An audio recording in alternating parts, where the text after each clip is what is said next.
Hello दोस्तों, कैसे हो आप सब।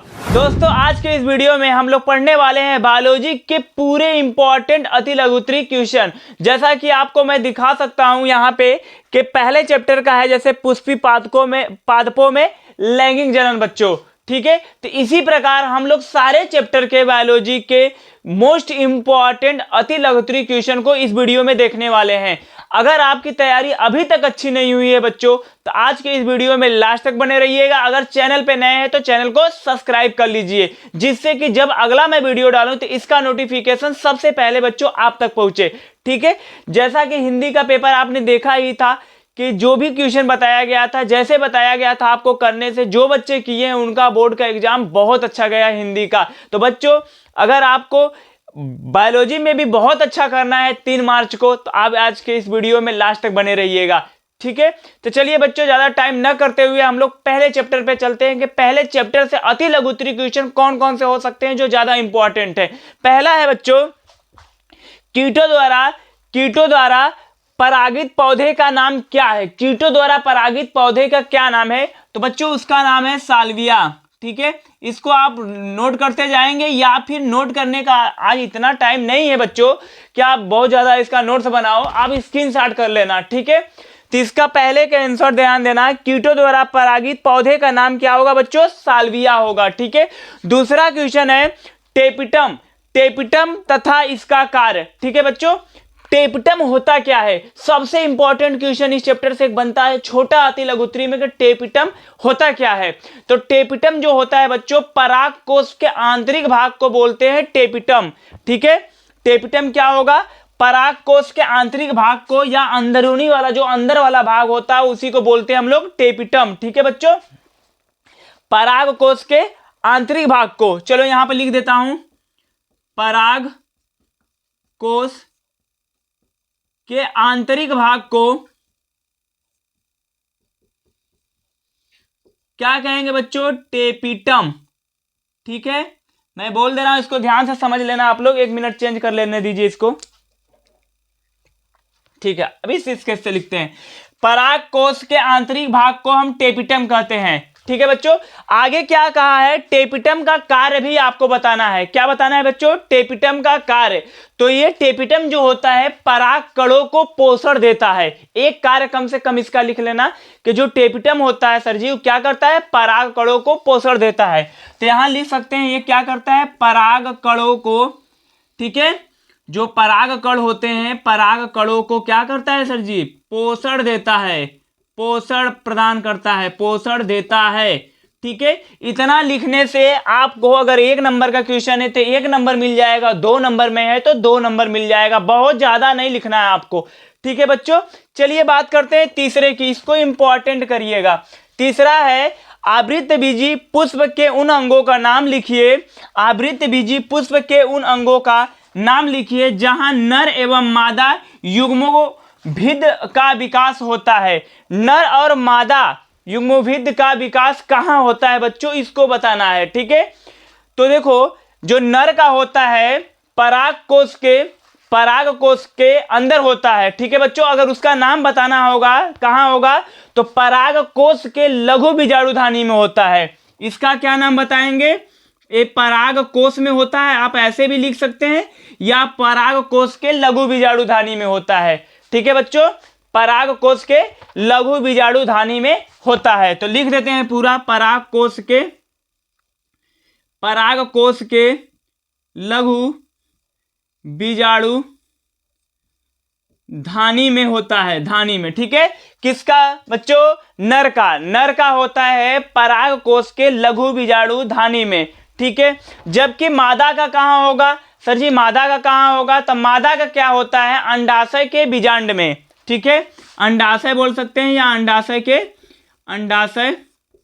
के बीजांड में, ठीक है। इसमें इसका विकास होता है और परागकोश के लघु बीजाणुधानी में नर का, ठीक है। इतनी बात क्लियर हुई आपको।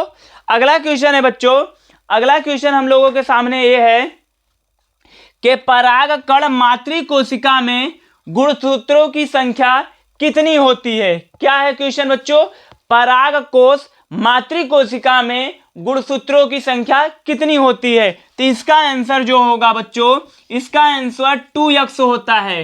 ठीक है, 2x होगा, इतना लिख देना, बस हो गया आंसर।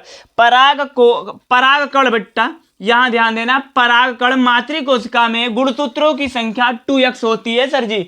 अगला है अनुत्मीयता से क्या समझते हैं? समझ में आया? यह जो होता है अनुत्मीयता, एक क्या होता है बच्चों? तो ये एक विशेष मतलब बंद, मतलब बोल सकते हैं यह बंद पुष्प होता है। एक क्या होता है? एक विशेष प्रकार का बंद पुष्प होता है। कभी कभी इसमें देखो दिक्कतें क्या होती हैं कि जब ये बोर्ड के एग्जाम में आता है तो पहले तो इसका नाम ही अजीब है। तो एक चीज और मैं आपको बताना चाहता हूं कि देखो बायोलॉजी का जब पेपर देना आप सब, तो अगर हिंदी वर्ड आपको समझ में ना आए, हिंदी शब्द समझ में ना आए, तो उसका इंग्लिश एक बार जरूर देख लेना। क्योंकि देखो कुछ चीजें होती है जब हिंदी में हमको क्लियरिटी नहीं होती तो उसका इंग्लिश देखने से हमको क्लियर हो जाता है कि रियल में वो पूछा क्या है। तो यह ध्यान देना कि इंग्लिश को आप ध्यान देना, जहां क्वेश्चन नहीं समझ में आएगा कि इसमें क्या कर रहा है तो उसके इंग्लिश वाले को भी देख लेना, क्योंकि पेपर आप देखोगे तो इंग्लिश और हिंदी दोनों में रहता है। ठीक है, तो यही बच्चों ये पूछा है कि अनुत्मीयता क्या होती है, इसे क्या समझते हैं? तो यह एक विशेष प्रकार का बंद पुष्प होता है। ठीक है, यह क्या होता है बच्चों? एक विशेष प्रकार का, एक विशेष प्रकार का बंद पुष्प होता है। ठीक है, बंद पुष्प होता है। अच्छा ये बताओ, जब ये बंद पुष्प है, ठीक है, यह बंद पुष्प है, तो इसमें बताओ किस प्रकार का परागण होगा?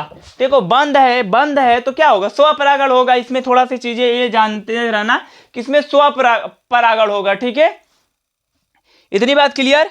आगे देखो, जौ या गेहूं के 100 दाने बनाने के लिए कितने अर्धसूत्री विभाजन की आवश्यकता होगी? जौ या गेहूं के 100 दाने बनाने के लिए कितने अर्धसूत्री विभाजन की आवश्यकता हमें होगी? तो ध्यान देना, इसका आंसर जो होगा 125। कितना होगा बच्चों? 125 अर्धसूत्री विभाजन की आवश्यकता हमको होगी। ठीक है, 125 अर्धसूत्री विभाजन की आवश्यकता होगी। इतनी बात क्लियर? इसे आप स्क्रीनशॉट कर लीजिए। लास्ट क्वेश्चन क्या है? भ्रूणपोष में गुणसूत्रों की संख्या क्या होती है? ठीक है, ये भी क्वेश्चन बहुत ज्यादा अच्छा है कि भ्रूणपोष में गुणसूत्रों की संख्या क्या होती है? तो बच्चों भ्रूणपोष में जो गुणसूत्रों की संख्या होती है वो 3x होती है ना बच्चों? कितनी होती है? 3x होती है। तो देखिए एज रहा पहले चैप्टर की, अभी हम लोग किसकी बात कर रहे थे? पहले चैप्टर पुष्पी पादपों में लैंगिक जनन के अति लघुत्री इंपॉर्टेंट क्वेश्चन की। अब बात करने वाले हैं बच्चों दूसरे चैप्टर की। ठीक है, तो चलिए बात करते हैं दूसरे चैप्टर की। तो बच्चों अब बात करने वाले हैं हम लोग दूसरे चैप्टर मानव जनन के अति लघुत्री क्वेश्चन की। देखो जैसे पहला क्वेश्चन है, शुक्राणुओं में पोषण प्रदान करने वाली कोशिका का क्या नाम है? ठीक है बच्चों, ये बहुत इंपॉर्टेंट क्वेश्चन है। शुक्राणुओं में पोषण प्रदान करने वाली कोशिका का क्या नाम है? तो इस कोशिका का नाम जो है बच्चों सर्टोली कोशिका। क्या होगा? सर्टोली कोशिका होती है, सर्टोली कोशिका। ठीक है बच्चों, एकदम याद रखे रहना। शुक्राणुओं में पोषण प्रदान करने वाली कोशिका का नाम क्या होता है? सर्टोली कोशिका। ठीक है, आगे देखिए बीसण के कार्य लिखिए। बीसण के कार्य अगर हम देखेंगे तो क्या है? कोई दो कार्य हम जैसे लिख लेंगे। पहला क्या है? शुक्राणुओं का निर्माण करता है बच्चों, और ये क्या करता है? नर हार्मोन्स का स्राव करता है, जैसे टेस्टोस्टेरॉन। नर हार्मोन्स टेस्टोस्टेरॉन का क्या करता है बच्चों? ये स्राव करता है। कौन? बीसण के कार्य। बीसण ही क्या करता है? टेस्टोस्टेरॉन का स्राव करता है ना? उसके बाद ये चीज ध्यान देना कि अगर इसी से क्या होता है, पुरुषों में दाढ़ी वगैरह जो चीजें होती है हार्मोन्स वगैरह के ही कारण होती है ना, जो उनकी शरीर में वृद्धि होती है, बाकी और सारे जो परिवर्तन होते हैं तो हार्मोन्स के कारण जो बाल उग जाते हैं सारे चीजें। तो ये बीसण के कार्य लिखिए। तो नर हार्मोन्स का स्राव मतलब टेस्टोस्टेरॉन का स्राव करता है बीसण, और शुक्राणुओं का निर्माण करता है। अगला है जो लीडिंग कोशिकाएं के कार्य बताइए। लीडिंग कोशिका का कार्य बताना है, मोस्ट इंपॉर्टेंट है, ठीक है, कई बार पूछा हुआ क्वेश्चन है कि लीडिंग कोशिका का कार्य क्या होगा। तो देखो बच्चों, यह जो होती है अंतःस्रावी कोशिकाओं का समूह है। कैसा होता है? अंतःस्रावी कोशिकाओं का एक समूह है जिसे अंतराली कोशिका भी कहा जाता है, ठीक है। इसे क्या कहा जाता है? अंतराली कोशिका भी कहते हैं, ठीक है। यह बच्चों करता क्या, इसका कार्य है, तो यह नर हार्मोन्स मतलब टेस्टोस्टेरोन का स्रावन करता है, ठीक है। इसके आगे अगर कार्य पूछा जाएगा तो यह नर हार्मोन्स टेस्टोस्टेरोन का स्रावन भी करता है, ठीक है। कार्पस ल्यूटियम, ठीक है, कार्पस ल्यूटियम से किस हार्मोन्स का स्राव होता है? तो देखो बच्चों, ये जो होता है प्रोजेस्टेरॉन नामक हार्मोन्स का इससे स्राव होता है। कौन सा? प्रोजेस्टेरॉन नामक हार्मोन्स का इससे स्रावन होता है, ठीक है बच्चों। आगे बात करते हैं, आर्तव चक्र क्या होता है? आर्तव चक्र क्या होता है, ठीक है, ये महिलाओं में होता है। तो इसके बारे में अगर इस पर टिप्पणी लिखना है, आर्तव चक्र क्या होता है, तो देखो बच्चों, प्रत्येक माह मादा के शरीर से अनिषेचित, देखो जो निषेचित अंडाणु नहीं हो पाते हैं उसको बोलते हैं अनिषेचित, ठीक है। तो प्रत्येक माह मादा के शरीर से अनिषेचित अंडाणु का बाहर निकलना ही क्या कहलाता है बच्चों? आर्तव चक्र। जैसे मादा के शरीर में क्या बनते हैं? अंडाणु बनते हैं। तो जो निषेचित अंडाणु नहीं होंगे अर्थात उसको कहेंगे अनिषेचित अंडाणु का प्रत्येक माह बाहर जो निकलेंगे, इसी को हम कहते हैं बच्चों आर्तव चक्र। इतनी बात क्लियर हो गई। चलिए अब बात करते हैं अंडाशय से उत्सर्जित अंडाणु के संग्रह के उत्तरदायी भाग का नाम लिखिए। मतलब देखो अंडाशय क्या है? अंडाशय से जो अंडाणु निकलते हैं वो कहाँ जाता है? अंडवाहिनिया में, फैलोपियन ट्यूब में जाता है। लेकिन फैलोपियन ट्यूब में जाने के लिए देखो ऐसे जैसे होता है ना, यहाँ से ये चीजें इस तरीके से होता है, तो यहाँ पे अंडाणु जब ये देखो यहाँ पे क्या होता है बच्चों, ये झिल्ली नुमा कीपक नुमा होता है ना, यहाँ से अंडाणु से अंडाशय से जो अंडाणु निकलेंगे इसको एक कीपक क्या करता है? पकड़ता है और इससे फिर ये फैलोपियन ट्यूब में जाता है। वहां पर निषेचन की घटना होती है। समझ में आ रहा है ना? तो वहीं देखो कि अंडाशय से उत्सर्जित अंडाणु मतलब इससे अंडाशय से जो उत्सर्जित अंडाणु होंगे उसके संग्रह के लिए मतलब उसको पकड़ने का, इकट्ठा करने के लिए उत्तरदायी भाग का नाम लिखिए। तो अंडवाहिनी का झालर नुमा कीपी संरचना, जैसे कीपक की तरह होता है ना, कीपक की तरह ऐसे होता है, तो झालर नुमा कीपी संरचना जो होता है बच्चों, जिसको फिम्बरी कहते हैं, वही होता है, ठीक है। उसका नाम हम कह सकते हैं कीपी संरचना, जिसको फिम्बरी कहते हैं ना। ये चीजें ध्यान देना। अगला है कि उस प्रक्रिया का नाम लिखिए या नाम बताना है जिससे ग्राफियन पुटिका फटकर द्वितीयक अंडक को अंडाशय से मोचित करता है। मतलब ध्यान देना बच्चों कि उस प्रक्रिया का नाम लिखना है जिसमें ग्राफियन पुटिका फटकर द्वितीयक अंडक को अंडाशय से मोचित करता है, ठीक है। तो देखो अंडोत्सर्ग क्या होगा? अंडोत्सर्ग। ये जो प्रक्रिया होती है क्या कहलाती है? अंडोत्सर्ग, ठीक है। तो ये रहा इसका। और चलिए आगे बात करते हैं। तो आगे देखो बच्चों क्या है क्वेश्चन कि नर जनन कोशिका किस प्रकार के विभाजन के पश्चात शुक्राणुओं का निर्माण करती है, ठीक है। नर जनन जो कोशिका होती है बच्चों, कैसा विभाजन होगा कि शुक्राणुओं का निर्माण करेगी? तो ध्यान देना अर्धसूत्री विभाजन के द्वारा होता है।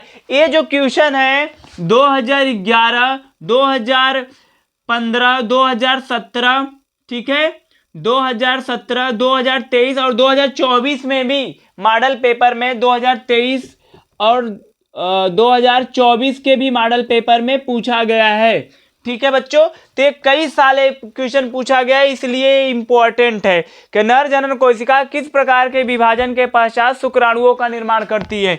तो बच्चों अर्धसूत्री विभाजन के पश्चात शुक्राणुओं का निर्माण करती है। इतनी बात क्लियर हो गई।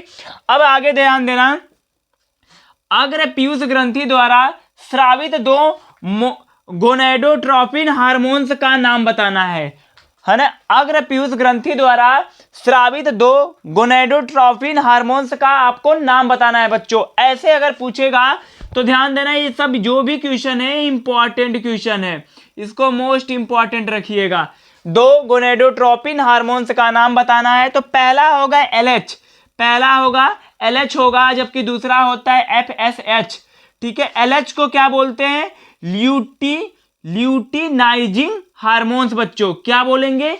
Luteinising hormones, luteinizing hormone. जबकि FSH को क्या बोलेंगे?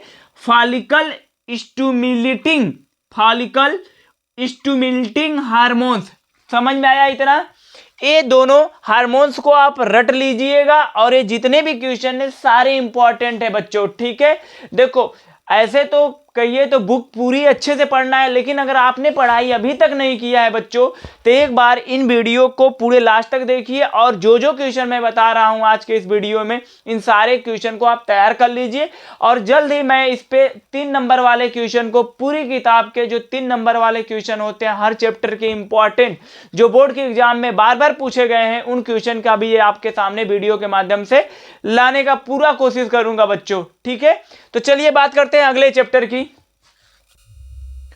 तो बच्चों आगे बात करते हैं चैप्टर 2 जो है इसमें जनन और स्वास्थ्य। ठीक है, अब तो हम तीसरे चैप्टर की बात करने वाले थे। एक मिनट, सॉरी बच्चों, ये तीसरा चैप्टर हम लोगों को हो गया ना, जनन और स्वास्थ्य। ठीक है, तो इसमें देखिए जैसे सबसे पहला क्वेश्चन है कि आईयूडी का पूरा नाम क्या होता है। ठीक है, आईयूडी का पूरा नाम क्या होता है? तो देखो इसका पूरा नाम बच्चों जो होता है इंट्रायूटेराइन डिवाइस होता है, इंट्रायूटेराइन डिवाइस होता है। ठीक है, यह क्या होता है? गर्भ निरोधक का काम करता है। ठीक है, यह गर्भ निरोधक का काम करता है, स्त्रियों के गर्भाशय में स्थापित किया जाता है, इंट्रायूटेराइन डिवाइस होता है। इसे आप अच्छे से तैयार कर लीजिएगा, मोस्ट इंपॉर्टेंट में आईयूडी एक GIFT, मतलब वो सब भी जो भी क्वेश्चन इस पे फुल फॉर्म पूछा जाता है उसको मैं अभी बताऊंगा इसमें। ठीक है, तो पहला क्वेश्चन हम लोगों का आईयूडी का पूरा नाम क्या होता है? तो इंट्रायूटेराइन डिवाइस। आप हिंदी में भी लिख सकते हैं, इंग्लिश में भी लिख सकते हैं, कोई दिक्कत नहीं है। आगे बात करते हैं दूसरा क्वेश्चन की। वहीं देखो यहाँ पे हिंदी में लिखा गया है कि इंट्रायूटेराइन डिवाइस आईयूडी किस प्रकार गर्भ निरोधक का काम करती है। ठीक है बच्चों, आवाज क्लियर हो जा रहा है ना आप तक? एक मिनट, थोड़ा सा माइक को सही तरीके से कर लूं।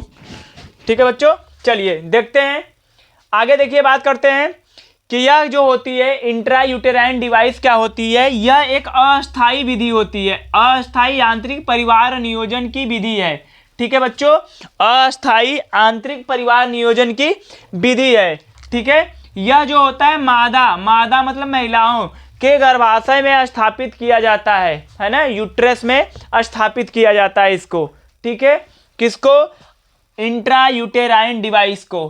ठीक है, कॉपर टी वगैरह आप नाम सुने होंगे। ठीक है ना बच्चों, आगे देखना परिवार नियोजन की अस्थायी विधि क्या है। तो देखो जैसे नसबंदी हो गया जिसको वास्कोटॉमी बोलते हैं, और नलबंदी होगा जिसको ट्यूबेकोटॉमी बोलते हैं। ठीक है, नसबंदी हो गया वैस्कोटॉमी और नलबंदी जो हो गया ट्यूबेकोटॉमी। ठीक है, ट्यूबेकोटॉमी हो गया। ये देखो महिलाओं में होता है, और जो नसबंदी होता है, नसबंदी वैस्कोटॉमी जो होता है बच्चों पुरुषों में होता है। ठीक है, नसबंदी किस में होता है? पुरुषों में होता है, और नलबंदी किस में होता है? महिलाओं में होता है। अब अगला क्वेश्चन है जैसे शुक्रवाहिका उच्छेदन। अगर आपसे देखो यहाँ पे थोड़ा से आप ध्यान देना कि अगर बस आपसे पूछेगा शुक्रवाहिका उच्छेदन क्या होता है, तो हो सकता है आप ना समझ पाएंगे पूछ क्या रहा है। और वहीं बच्चों जो वैस्कोटॉमी होता है उसी को बोलते हैं शुक्रवाहिका उच्छेदन। तो कभी कभी ऐसा भी क्वेश्चन दे सकता है। ठीक है, इसके आगे देखो दिया है वैस्कोटॉमी, तो हम समझ जा रहे हैं कि वैस्कोटॉमी क्या है और उस पर टिप्पणी लिखना है। ठीक है, तो आप इसको ध्यान देना कि शुक्रवाहिका उच्छेदन क्या है, उस पर टिप्पणी लिखना होगा। तो बात वही है, वैस्कोटॉमी। देखो क्या होता है, यह पुरुषों में परिवार नियोजन की अस्थायी विधि होती है।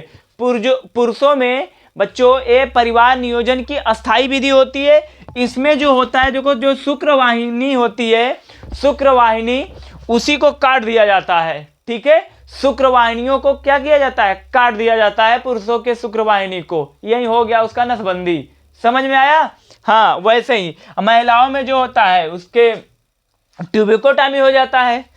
यौन संचारित रोगों को रोकने के 2 उपाय बताओ। जैसे यौन संचारित जो रोग होगा उसको रोकने का दो, तो अस्थायी परिवार नियोजन की विधि का उपयोग कर सकते हैं। बाकी आप उसमें जानते होंगे कि कौन कौन सी विधियां, कोई 2-3 अगर लॉन्ग क्वेश्चन पूछेगा तो बता देना, ठीक है, जैसे कॉन्डम हो गया, क्या क्या, यही सब, ठीक है बच्चों।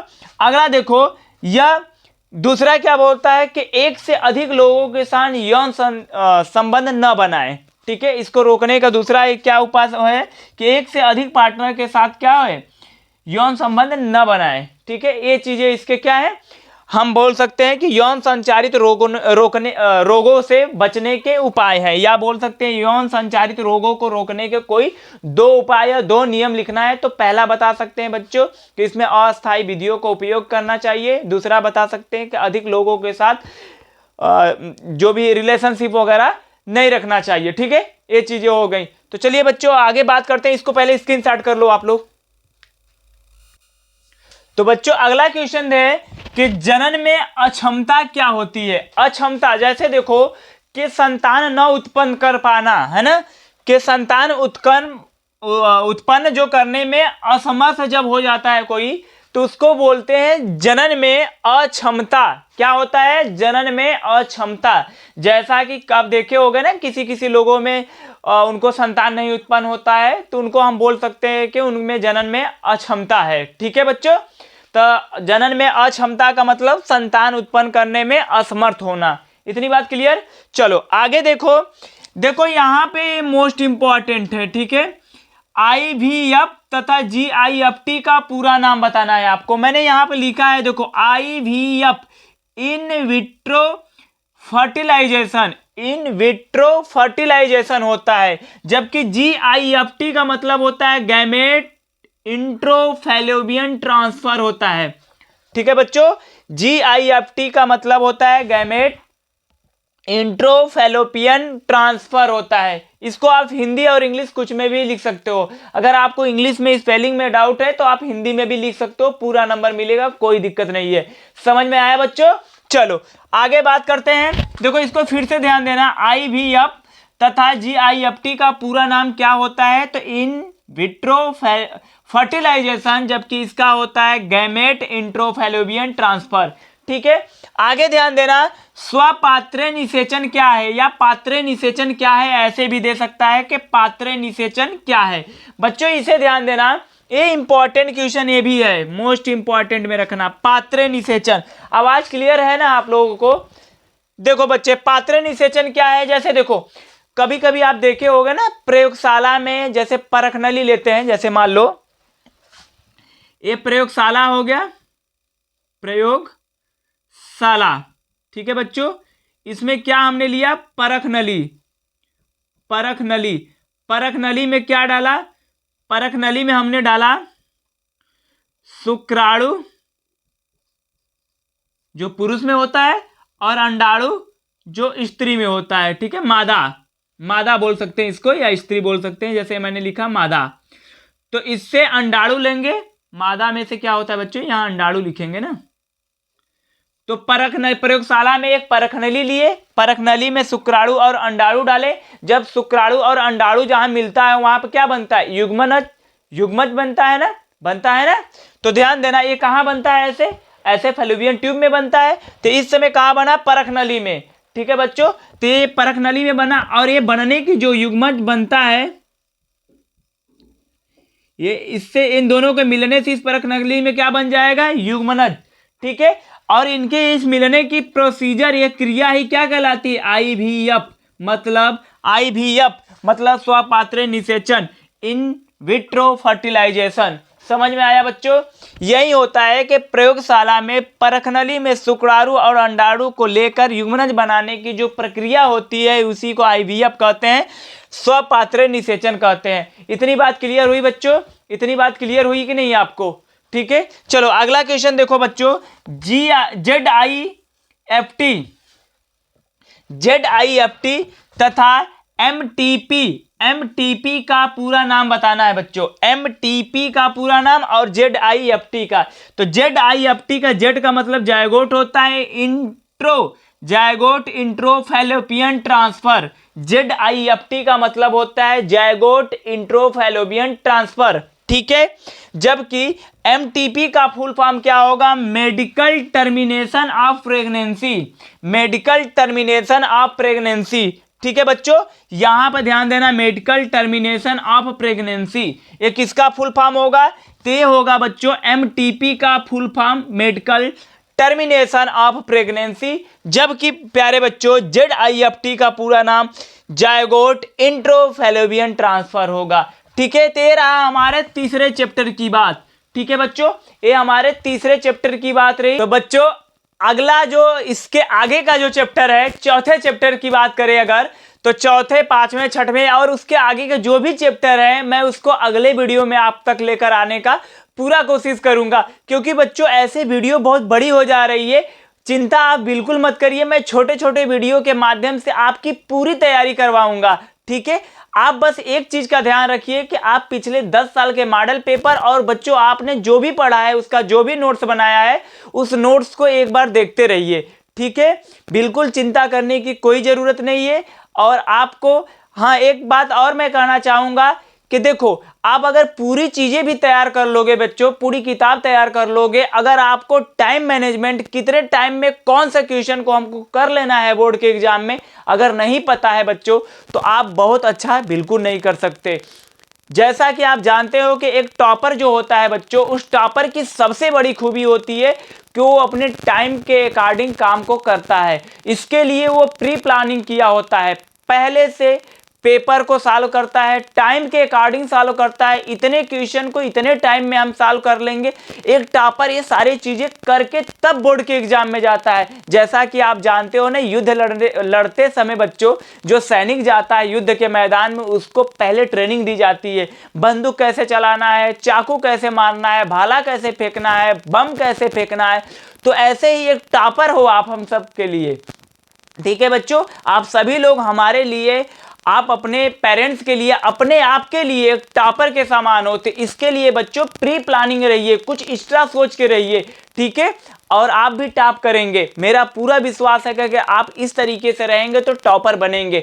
इसके लिए मैंने पिछला एक वीडियो बनाया था जिसको अपलोड कर चुका हूं, उसका लिंक डिस्क्रिप्शन में डाल दूंगा कि कैसे कितने क्वेश्चन को कितने टाइम में करना है और किस क्वेश्चन पे आपको कितना टाइम देना है, इसके बारे में भी उस वीडियो में मैंने बताया है, तो पहले उसको जरूर देख लीजिए।